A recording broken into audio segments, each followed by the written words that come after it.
Hello everyone, Paul Pukis, Mosaic Insurance Alliance, and I wanted to take a quick second to talk about carpet cleaning insurance and actually how to take care of spills and stains that you may already have on your carpet and how I can tie those two together.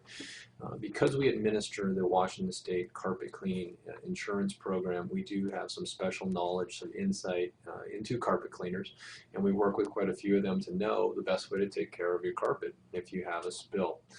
And I outline that here in the blog. I hope you enjoy it. Number one thing is time is of the essence, so make sure that when it happens you don't just cover it up with the rug and get back to it a little bit later because the party's still going.